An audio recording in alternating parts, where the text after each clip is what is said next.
Good evening, everybody. Matthew from Captive Audience Comics here. Something sort of broke across the cleaning and pressing groups today. This image right here has popped up in every cleaning and pressing group that I'm in. And I'm in several cleaning and pressing groups, expert groups, beginner groups, other pressing company groups. Just keeping abreast of like new techniques and new strategies for cleaning and pressing. So we always try to pick up tips or try new stuff. Now, every group that I've been in, this post has been sort of represented slightly differently, depending on the group, the nature of the people that are in that group, how they work, things like that. And it seemed really strange to me that I was kind of getting a different story from all the different groups. So I tracked down through the various posts to find the original post, because I wanted to read what the original poster said about this, and what, of course, the comments were in the follow-up comments, because as you can see, they specifically said if you're doing Silver Age or older books, do not use AccuClean or lightening techniques to over-lighten your books. And you'll notice that they said do not use AccuClean or over-whiten. Now, for people that don't know what AccuClean is a cleaning solution. It's a water-based cleaning solution, and it's used to basically break up and loosen dirt in the paper fibers and help lift dirt to the surface in order to make cleaning a book easier. Depending on how it's used, if it's not used properly, it sometimes can remove colors from the books, mostly reds, which are susceptible to color loss, and can affect the quality of the paper fibers. Anytime you soften a paper fiber with any kind of water-based solution, that paper fiber can get weak, and then when you wipe the paper fibers, it can create hazing, which is basically tiny little paper fibers that have broken apart from the paper. This AccuClean doesn't use any chemicals that stay behind. When you clean it, it cleans out of the book if you use it correctly. Now, we do not use any surfactant cleaners or dirt cleaners on any customer books. We have used AccuClean on some of our own books for testing purposes because we need to know how this stuff works, and we haven't had any issues following the recommended guidelines of the company that produces it, and we actually run at a lower concentration than standard in order to go easier on the paper.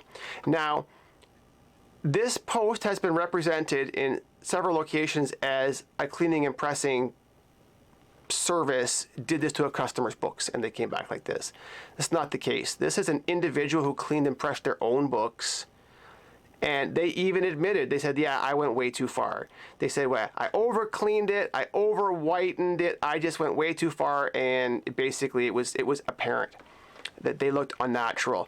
There are several before and after shots which I did not capture because they were not shared in other groups, and it was like drastic changes. When you looked from the before to the after, it was like night and day. Some of these books were almost like glaringly white. Anytime you over treat a book with any treatment, whether it's over dry cleaning or stain removal or lightening, if you're doing that or anything, there's major risks to you getting a purple label, and this is exactly what happens. When a book looks unnatural and overly clean, this is what's going to happen. So this is a lesson for all people to be careful, especially as new solutions are being developed, as cleaning and pressing becomes more popular, more people are doing it on their own. People see the results, they're like, wow, this looks great, this looks amazing. I'm just gonna keep going. It's gonna make it whiter. I'm gonna make it brighter. I'm gonna clean it even more. And then it goes in for grading, and they look at like the paper quality inside, and they're like, wow, this is really bizarre looking, or the cover's all hazed, or there's loss of gloss on the cover, which is going to give you a cover cleaned purple label. The reason we don't do stain removal for customer books is because any kind of major stain removal almost certainly is going to require some sort of chemical treatment, which by its very nature is going to be restoration, and if it's not done properly, you could damage the book, you could make it worse, you could end up with a bunch of purple labels, okay, which nobody wants. Now, we do approximately around 3,000 books a year, and I suppose we've been doing about that many for about 4 years. So that's about 12,000 books, and then we were doing less than that for about 5 to 6 years before that. So let's say we've done, I don't know, 16,000 books that we've cleaned and pressed for either submitting for ourselves or submitting for clients. We've had one book come back purple label for cover cleaned, and that was a book that we actually cracked out of a slab that a customer sent us,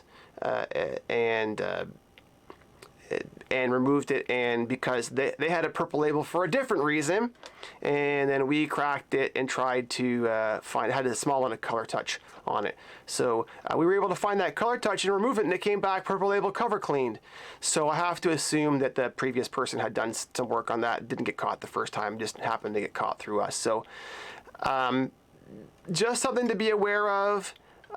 This was not done by a comic book pressing company. It was done by an individual, and as many of you probably know, comic book pressers, like any people that have invested thousands of hours of their own time, are very secretive about their techniques and the processes and what goes into doing the work. Okay, basically, if you want to learn to press your own books, a lot of times you can find the basic information, but people don't want to give you those little secrets because they spend a lot of time and money invested in doing that, and they tend to find ways that work well for them.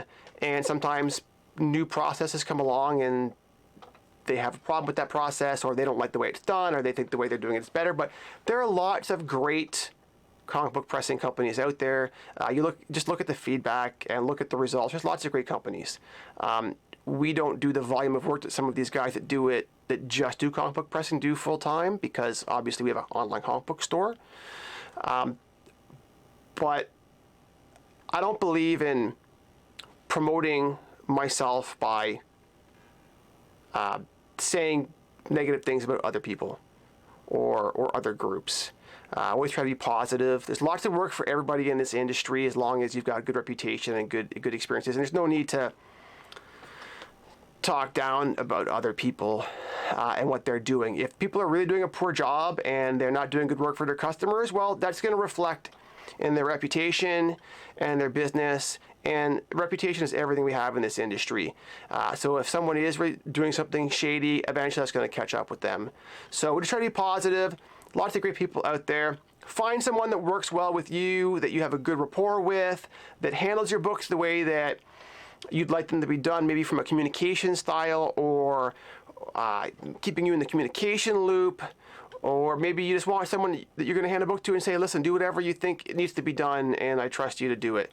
Whatever works for you. So, but just to recap, this work was not done by a comic book pressing service provider. It was done by an individual, and the individual knew as soon as they got it back that they went too far. They admitted full well they went too far, and that they got overzealous and just kind of went crazy. But this is a cautionary tale of knowing when to stop, especially when using some more advanced or extreme processes on books. So I hope that straightens things out, guys, because this has been blowing up all over the various cleaning and pressing groups, and the story really hasn't been clearly shared across a lot of those platforms.